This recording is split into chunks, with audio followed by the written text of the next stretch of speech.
हाय दोस्तों, मैं गुड़िया जायसवाल और जी जायसवाल यूट्यूब चैनल में आप सभी का स्वागत है।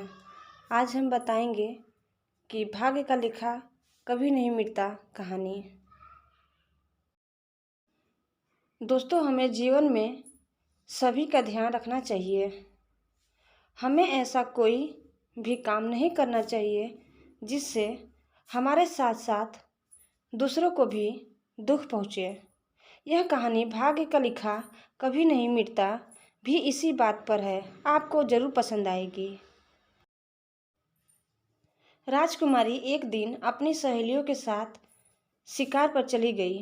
राजा को इस बात का बिल्कुल भी पता नहीं था। जब राजा ने देखा कि राजकुमारी नहीं है तो राजा ने पूछा कि राजकुमारी कहाँ चली गई। सेनापति आया और कहने लगा कि राजकुमारी आज अपनी सहेलियों के साथ शिकार पर गई हैं, जबकि उन्हें ऐसा नहीं करना चाहिए था।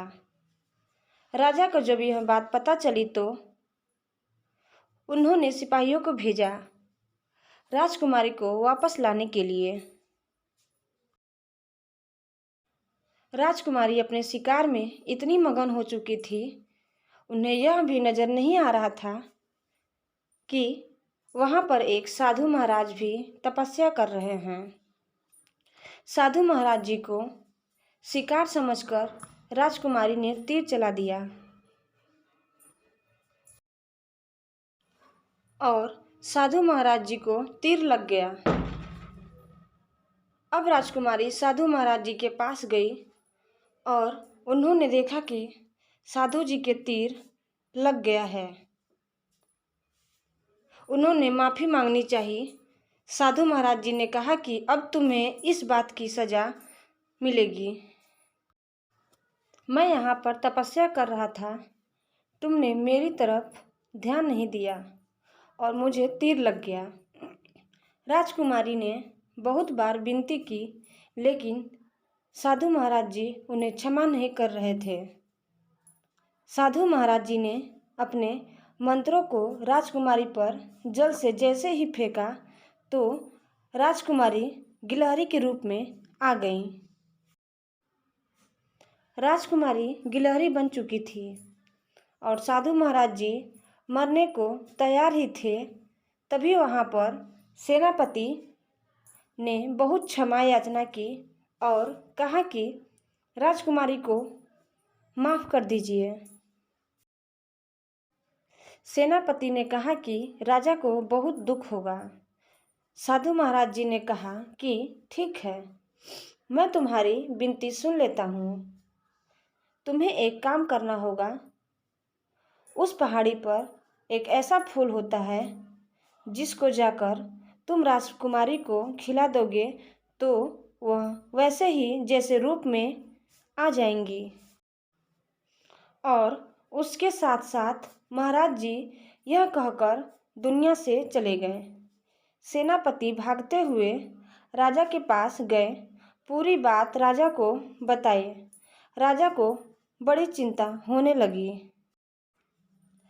राजा यही सोचने लगे कि भाग्य का लिखा कोई नहीं मिटा सकता, हमें उसके सामने झुकना पड़ता है। और वह उस पहाड़ी पर अपने सैनिकों को भेजा जिससे उस फूल को प्राप्त कर सके, लेकिन कोई भी सैनिक वहां से वापस नहीं आया। राजा को कुछ भी समझ में नहीं आ रहा है। जितने भी आदमी हैं वह फूल को लाने के लिए भेजता था, कोई वापस नहीं आ रहा था। राजा को बड़ी चिंता होने लगी क्योंकि वहां से कोई भी आदमी वापस नहीं आ रहा है। इस तरह तो कभी भी राजकुमारी ठीक नहीं हो पाएंगी। तभी गांव से एक आदमी राजा के पास आया और कहने लगा कि अगर मैं आपकी राजकुमारी को ठीक कर दूंगा तो आप मुझे अपने राज्य में कोई नौकरी दे दोगे।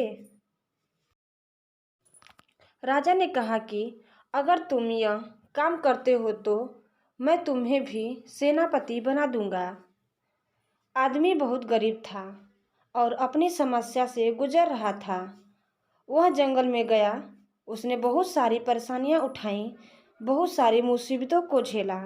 उसके बाद वह फूल लेकर वापस आ गया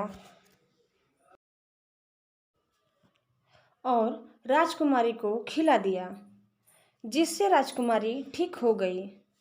राजा प्रसन्न हो गए। राजा ने उसे अपने यहाँ पर नौकरी दे दी। ईमानदार आदमी बहुत आगे तक जा सकता है, इसीलिए इंसान को ईमानदार होना बहुत ज़रूरी होता है।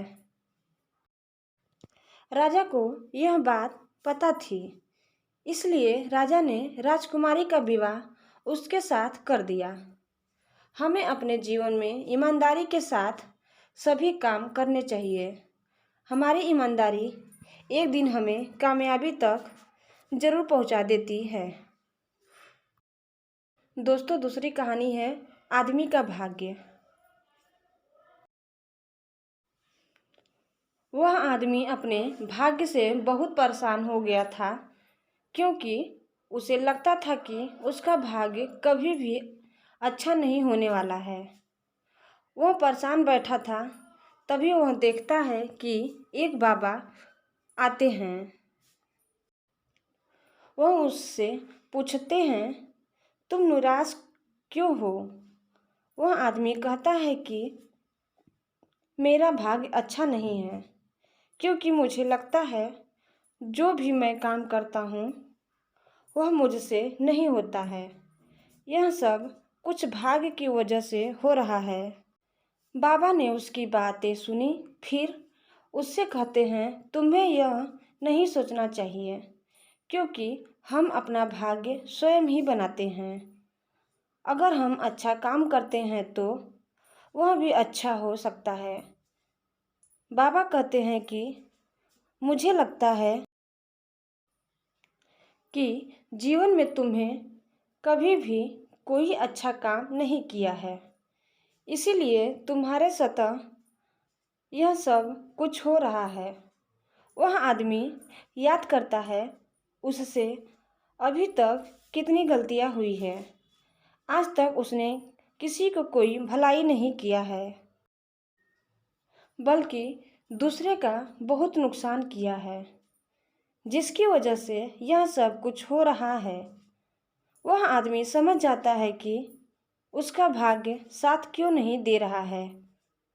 वह बाबा से कहता है, आपने सही कहा है, मैं आज तक कोई भी अच्छा काम नहीं किया है। बाबा कहते हैं